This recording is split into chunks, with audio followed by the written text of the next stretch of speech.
This module explores the historical context of understanding theory. It's a somewhat complex module, and so I want you all to really take your time to look at, understand, investigate, and question what you are reading.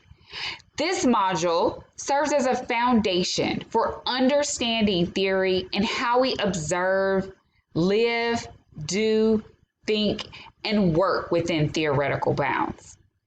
Robert Craig and Heidi Mueller observed that theorizing is a formalized extension of everyday sense-making as well as everyday problem solving. When people make an observation and compare it with theory, they're doing research. Theory and research are inextricably linked. Paul Reynolds points out that some researchers begin with theory, then research, whereas others begin with research, then theory. But all researchers need to think about both theory and research. Put it another way, every student must take comm theory and comm research. Some of you may take the theory course first, followed by research. Some of you may take research followed by theory, and others may take both courses together. But the key to being a wonderful comm studies scholar is to make sure that you understand the importance of theory and research. All people in daily life think like researchers. You use implicit theories to help understand many of the questions that are plaguing us in our society. Generally speaking, a theory is an abstract system of concepts with indications of the relationships among these concepts that help researchers to understand a particular phenomenon. Stephen Littlejohn and Karen Foss suggest that this abstract system is derived through systemic observation. Jonathan Turner defined theory as a process of developing ideas that can allow us to explain how and why events occur. This definition focuses on the nature of theoretical thinking, without specifying exactly what the outcome of this thinking might be. Theories are composed of several key components. Are you listening? The two most important of which are called concepts and relationships. Concepts are words or terms that label the most important elements in a theory. A concept often has a very specific definition that is unique to its use in a theory, which differs from how people would define the word in everyday conversation.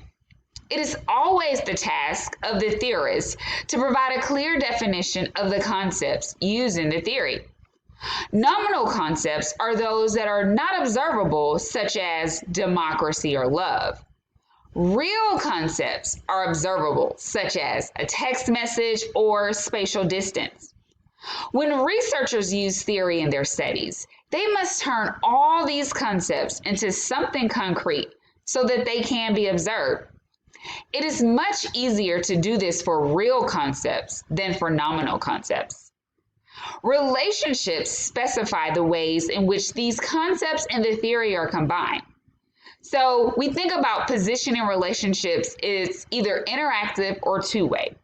And there's some type of mutual influence. Remember, communication is transactional. And all these concepts are seen as affecting one another simultaneously. In this module, you'll also focus on your approaches to knowing. So how do you see and talk about the world? We'll look at the empirical approach to understanding the world, the critical approach to understanding the world, as well as understanding the interpretive approach to understanding the world. We'll also examine our approaches to knowing. So, what questions do you ask about the world? Each of the three approaches to knowing provides different answers to questions about the nature of reality. Researchers call this ontology.